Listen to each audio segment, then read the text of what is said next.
Hi, this is Sajeev Nair. Welcome to another episode of Future Trends. In this episode, I'm going to talk about a very exciting and very interesting topic, blockchain technology. I'm sure that a lot of you must have been hearing about blockchain technology for the last 2 or 3 years, maybe in a different way through Bitcoin or cryptocurrency. And I know that many people have misinterpreted or misunderstood blockchain technology as cryptocurrency. It is almost like if I am saying that email is equivalent to internet. If you believe that kind of a statement, then you can believe that cryptocurrency is equivalent to blockchain. No. Understand one thing, email is only one usage which is being done using internet. Like that cryptocurrency is just one usage done using blockchain technology. When I studied about blockchain technology, I understood 4 important aspects which I thought of sharing with you. Right now, this technology is in the nascent stages. That means how it was about internet in the 1990s, or rather the early 1990s. It is the same situation right now about blockchain technology. Not many people know about. Whoever knows it, they all have a little bit of information about blockchain technology. So that means it is in the infant stage in India especially. It is not like the email or e-commerce to internet as what you believe that the cryptocurrency to blockchain. Blockchain is a complete technology, just like internet. It can actually replace internet, or rather it is equivalent to internet. That is something which we need to understand. Third point is this has got the potential to make such a significant change in the world in the next 20 years. The kind of changes which we have seen in the last 20 years through internet, maybe the kind of changes which blockchain technology is going to bring in the next 20 years will be far more. And the fourth important point is blockchain is not Bitcoin. Blockchain is not cryptocurrency. Bitcoin or cryptocurrency is one of the many usages of blockchain technology. I have been wondering how I can make this simplified.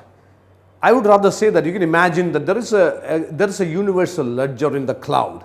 Okay, and as you know, when we do any transaction, just imagine, suppose your relative is sending some money from a Gulf country to you, and there are few ledgers which are being operated, right?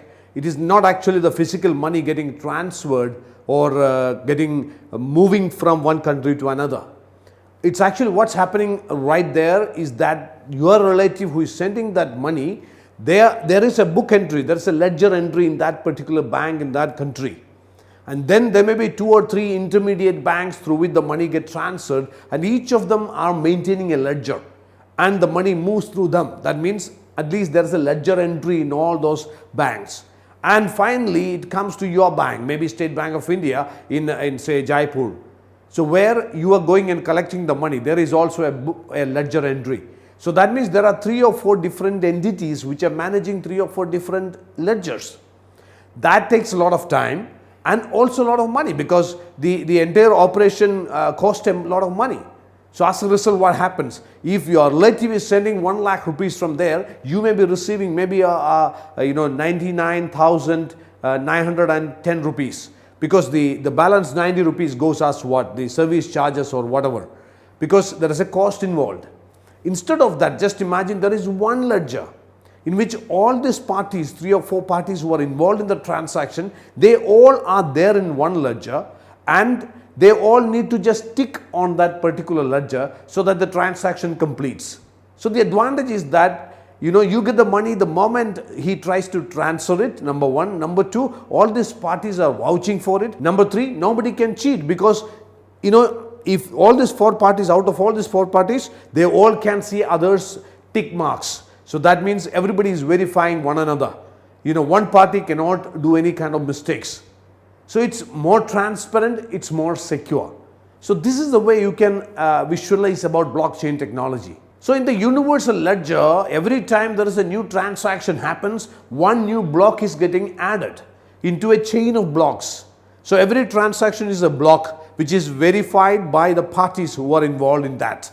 So which makes it kind of a consensus and also a trust between all these parties. And security is guaranteed because very highly advanced cryptographic algorithms are being used to protect these entire transactions. Another beautiful thing is that as it is a chain of blocks, you cannot change one block. because the moment you change one block, it actually gets notified by all other blocks. So chances of any kind of fraud is very less. And also you can trace back because it's a chain. So a transaction which happened now, you can actually trace it back from where it originated. One another interesting fact is that no one owns this chain.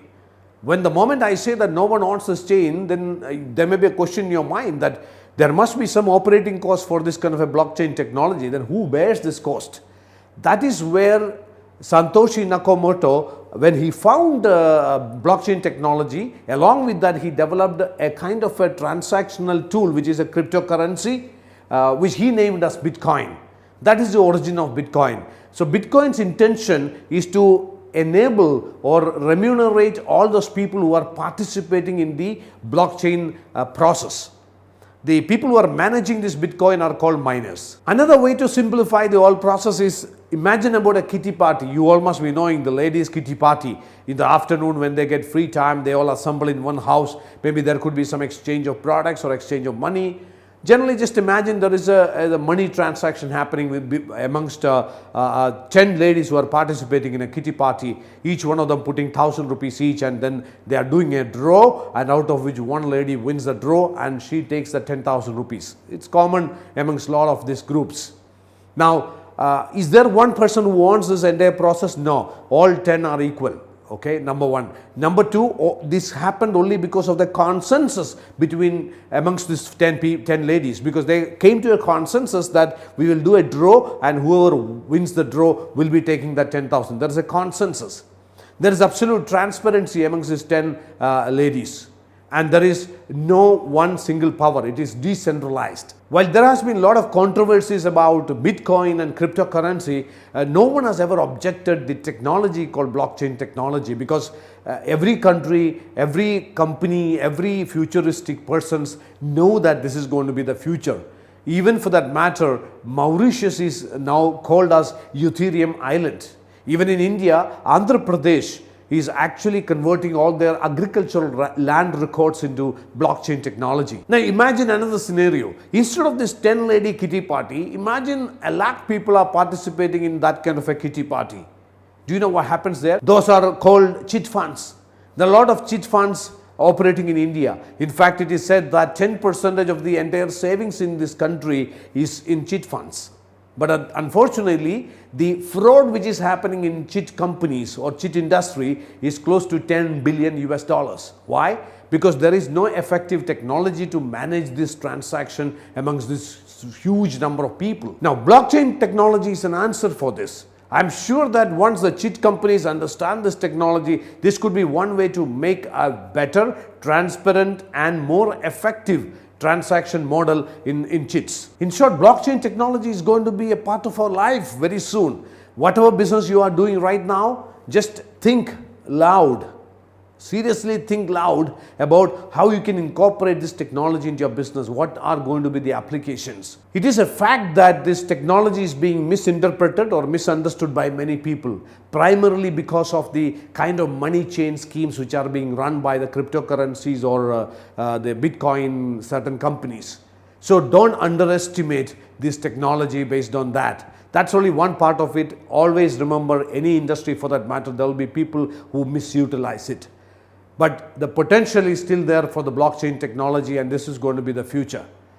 When internet came, we all thought that we are all going to be powerful. Each person is going to be powerful. Yes, of course, we all learned the statement that information is power. But ultimately, we all found that the power is actually getting centralized in the internet world. It is Google, it is Facebook, it is Amazon, it is the Uber. These are the people who are controlling the world right now. Even though we say that in an Uber kind of a scenario, we say that it's a peer-to-peer between the passenger and the driver, but actually it is peer to Uber to peer. So it is not actual peer-to-peer.